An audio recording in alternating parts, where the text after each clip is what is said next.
नमस्कार मित्रांनो, युवराज अकॅडमी 24 या आपल्या एज्युकेशनल यूट्यूब चॅनलवर मी तुम्हा सर्वांचं स्वागत करतो। तर मित्रांनो, आरोग्य शोक 40% पदाचे जे काही पेपर चालू आहेत जिल्हा परिषदेचे 10, 11 आणि 12 या 3 दिवसांमध्ये कशा स्वरूपाचे प्रश्न विचारले होते आणि काठिण्य पातळी कशी वाढत आहे हे आपण या व्हिडिओच्या माध्यमातून पाहणार आहोत। तर चला वेळ आला थोडीशी सुरुवात करूया। तर पहा मित्रांनो, प्राणी वर्गीकरणाची पंचसृष्टी पद्धत कोणी मांडली? रॉबर्ट व्हिटाकर यांनी ती मांडलेली आहे। कार्बनचे इलेक्ट्रॉन स्वरूपन काय आहे? तर 2 आणि 4 हे कार्बनचे इलेक्ट्रॉन स्वरूपन आहे।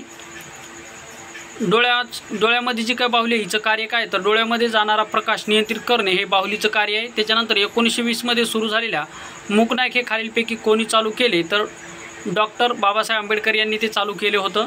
त्याच्यानंतर चले जाव आंदोलनाची सुरुवात 1942 मध्ये कोठून झाली? तर मुंबई या शहरामधून झाली। 1858 मध्ये भारताचे व्हाईसराय कोण होते? तर लॉर्ड कॅनिंग होते। त्याच्यानंतर 2023 आणि 24चा ग्रामी पुरस्कार कोणाला भेटला? तर मित्रांनो, याचं उत्तर विराट कोहली झालेले, परंतु याचं उत्तर मित्रांनो या ठिकाणी शुभमन गिल हे याचं उत्तर असणार आहे। त्याच्यानंतर पहा, कर्मचारी या शब्दाचे अनेक वचन कोणते? तर कर्मचारी हेच अनेक वचन होतं। फळे या शब्दाचे एकवचनी रूप फळी हे एकवचनी रूप होणार आहे। कॉलरा आजार कशामुळे होतो? तर फेब्रो कॉलरीमुळे कॉलरा नावाचा आजार होतो। 1981 अगोदर जालना शहर हे कोणत्या तालुक्याचा भाग होते? म्हणजे तुम्ही ज्या जिल्ह्यामध्ये फॉर्म भरला होता तर त्या जिल्ह्यावर आधारित 2 प्रश्न विचारले जात आहेत। जालना जिल्ह्याचे क्षेत्रफळ महाराष्ट्राच्या एकूण किती टक्के आहे? तर 2.5% एवढं क्षेत्रफळ जालना जिल्ह्याचं आहे। त्याच्यानंतर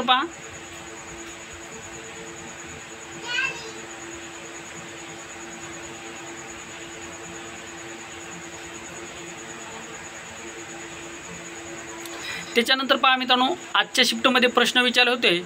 मेंडेलिव्हने आनुवंशिकतेचा प्रयोग कोणत्या झाडावर केलेला आहे? तर मित्रांनो, मेंडेलिव्हने आनुवंशिकतेचा सिद्धांत मांडला होता। तर हा सिद्धांत मांडण्यापूर्वी त्याने कोणत्या झाडावर प्रयोग केले होते? तर वाटाण्याच्या झाडावर प्रयोग केले होते। एकूण 7 प्रयोग केलेले होते, हे सुद्धा लक्षात ठेवा। खालीलपैकी सस्तन प्राणी ओळखा। तर पहा, इमू, देवमासा, डायनासोर आणि शार्क। तर या ठिकाणी देवमासा हा या ठिकाणी सस्तन प्राणी असणार आहे। त्याच्यानंतर पहा, डायलिसिस ही उपचार पद्धती कोणत्या आजारासाठी वापरली जाते? तर डायलिसिस ही उपचार पद्धती वृक्क म्हणजे किडनी या आजारासाठी वापरली जाणारी पद्धती आहे।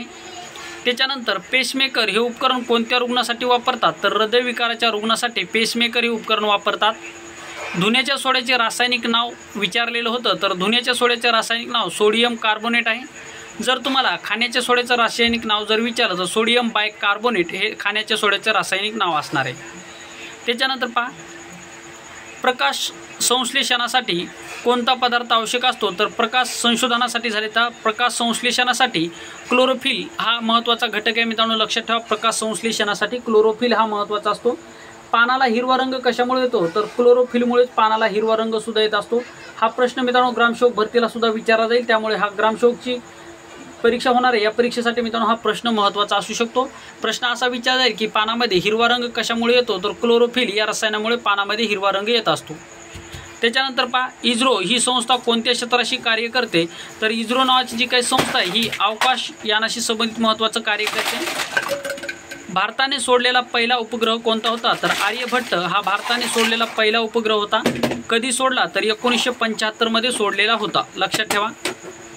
त्याच्यानंतर स्पुटनिक 1 म्हणजे स्पुटनिक 1 हा उपग्रह रशियाने अवकाशात कधी सोडला? तर स्पुटनिक हा उपग्रह मित्रांनो 1957 मध्ये रशियाने सोडलेला होता। तर स्पुटनिक हा पहिला जगातील उपग्रह होता। मिथेनचे रेणुसूत्र विचारलेलं होतं। तर मिथेनचे रेणुसूत्र काय आहे? तर CH4 हे मिथेनचे रेणुसूत्र आहे। मिथेन हा वायू मित्रांनो जे की जनावर रोध करतात त्यामधून सुद्धा मिथेन वायू बाहेर पडत असतो। त्याच्यानंतर जी की आपली भाताची जी काही जमीन आहे यामधून सुद्धा मिथेन वायू बाहेर पडत असतो। हा ग्रामसेवक भरतीसाठी महत्त्वाचा आहे, लक्षात ठेवा। आर्गॉनचे इलेक्ट्रॉन स्वरूपन काय आहे? आर्गॉनचे इलेक्ट्रॉन स्वरूपन आपल्याला विचारले, तर आर्गॉनचे इलेक्ट्रॉन स्वरूपन 288 हे आर्गॉनचे इलेक्ट्रॉन स्वरूपन आहे। कार्बनचे इलेक्ट्रॉन स्वरूपन सुद्धा विचारलेलं होतं। तर 2 आणि 4 हे कार्बनचे इलेक्ट्रॉन स्वरूपन आहे। भूकंपाची तीव्रता मोजण्याचे उपकरण कोणते? तर सेस्मोग्राफ हे भूकंपाची तीव्रता मोजण्याचे उपकरण आहे। 1 कॅलरी म्हणजे किती जूल? तर 1 कॅलरी म्हणजे 4.18 जूल म्हणजेच 1 कॅलरी होतो। ग्रहाची कक्षा ही लंबवर्तुळाकार असून सूर्य त्या कक्षेच्या एका नाभीवर असतो, हा केपलरचा कितवा नियम आहे? तर पहा, जे काही तुम्हाला केपलरचा नियम असेल त्याच्यानंतर फ्लेमिंगचे नियम असेल तर हे तुम्हाला नियम पाठ करून जायचे आहेत। यावर 100% परीक्षेला प्रश्न विचारले जात आहेत। तर ग्रहाची कक्षा ही लंबवर्तुळाकार असून सूर्य त्या कक्षेच्या एका नाभीवर असतो. हा केपलरचा कितवा नियम आहे? तर हा केपलरचा पहिला नियम आहे. केपलरचे तिन्हीसुद्धा नियम तुम्ही पाठ करून घ्या. मूकनायक हे वृत्तपत्र कोणी सुरू केले? तर डॉक्टर बाबासाहेब आंबेडकर यांनी मूकनायक हे वृत्तपत्र सुरू केलेले आहे. कधी चालू केलं? तर 1920 मध्ये चालू केलेलं आहे. यांना सहकार्य राजश्री शाहू महाराज यांनी केलं होतं. एकूण 2500 रुपये तिची देणगी देण्यात आलेली होती, लक्षात ठेवा.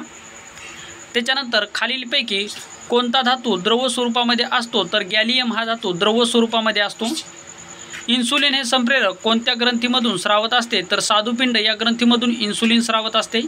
इन्सुलिनचं कार्य जर तुम्हाला विचारलं तर आपल्या रक्तामध्ये जी काही शुगर असते या शुगरवर नियंत्रण ठेवण्याचं कार्य इन्सुलिन करत असतं. आणि इन्सुलिनच्या अभावामुळे आपल्याला डायबिटीज म्हणजे शुगर जो काय नावाची बिमारी आहे मित्रांनो ही होत असते. आणि यामध्ये हा अनुवंशिक असलेला आजार आहे, हे सुद्धा लक्षात ठेवायचं आहे. स्वादुपिंड ही ग्रंथी अंतस्रावी आणि बाह्यस्रावी दोन्ही स्वरूपाचे कार्य करते, हे सुद्धा या ठिकाणी लक्षात ठेवा. मानवामध्ये अलिंग गुणसूत्राच्या किती जोड्या असतात? तर मानवामध्ये अलिंग गुणसूत्राच्या एकूण 22 जोड्या असतात. लिंग गुणसूत्राची फक्त एकच जोडी असते. RBIची स्थापना कोणत्या वर्षी झाली? तर पहा, भारतीय रिझर्व्ह बँकेची स्थापना 1935 मध्ये झाली. कोणत्या कायद्यानुसार झाली? तर 1934च्या भारत सरकारच्या कायद्यानुसार झालेली, लक्षात ठेवा. डॉक्टर बाबासाहेब आंबेडकरांनी जो काही ग्रंथ लिहिला होता द प्रॉब्लेम ऑफ रुपी या ग्रंथाच्या आधारे RBIची स्थापना झालेली, हे सुद्धा लक्षात ठेवा. त्याच्यानंतर 1 एप्रिल हा दिवस या ठिकाणी पहा मित्रांनो, 1 एप्रिल या दिवशी RBIची स्थापना झाली होती, हे सुद्धा लक्षात ठेवा.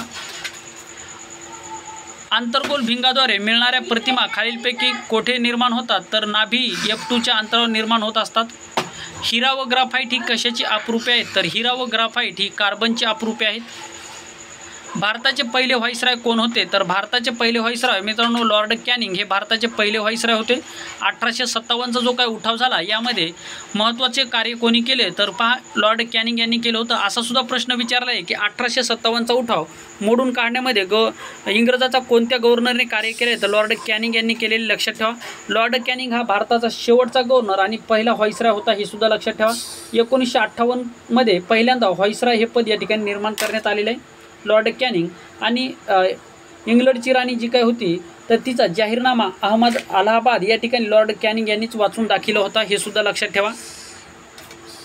त्याच्यानंतर पहा, ज्या अभिक्रियकारकामध्ये ऑक्सिजन निघून जातो आणि उत्पादित शिल्लक राहतो या अभिक्रियेला काय म्हणतात? तर या अभिक्रियेला क्षरण अभिक्रिया असे म्हणतात.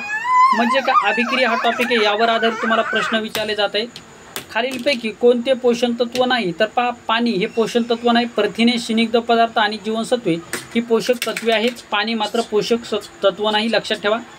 त्याच्यानंतर आर्गॉन या मूलद्रव्याचे अणुअंक किती आहे? तर आर्गॉन या मूलद्रव्याचा अणुअंक 18 आहे. इलेक्ट्रॉन स्वरूपात जर विचारलं तर 288 आहे आणि अणुअंक जर विचारला तर तो 18 आहे. तर पहा मित्रांनो, तुम्हाला केपलरचे नियम आणि फ्लेमिंगचे नियम डाव्या हाताचा उजव्या हाताचा नियम करून जायचं आहे. यावर 100% तुम्हाला प्रश्न विचारले जात आहेत. मित्रांनो, तुम्हाला 10वीच्या विज्ञानच्या बाहेर कुठल्याही प्रकारे प्रश्न विचारला जात नाहीत. म्हणजे जवळपास मित्रांनो 40 पैकी जवळपास तुम्हाला 35 ते 36 क्वेश्चन हे 10वीच्या विज्ञानावर विचारले जात आहेत. त्यामुळे 10वीचं विज्ञान ज्या विद्यार्थ्याचे पेपर बाकी आहेत त्यांनी करून जा. तर मित्रांनो, अशा प्रकारे आपण अतिशय महत्त्वाचे प्रश्न आपण या ठिकाणी पाहिले आहेत. तर मित्रांनो, तुम्हाला सुद्धा काही प्रश्न आठवत असतील तर नक्की कमेंट बॉक्समध्ये सांगा, त्यावर सुद्धा व्हिडिओ बनवला जाईल.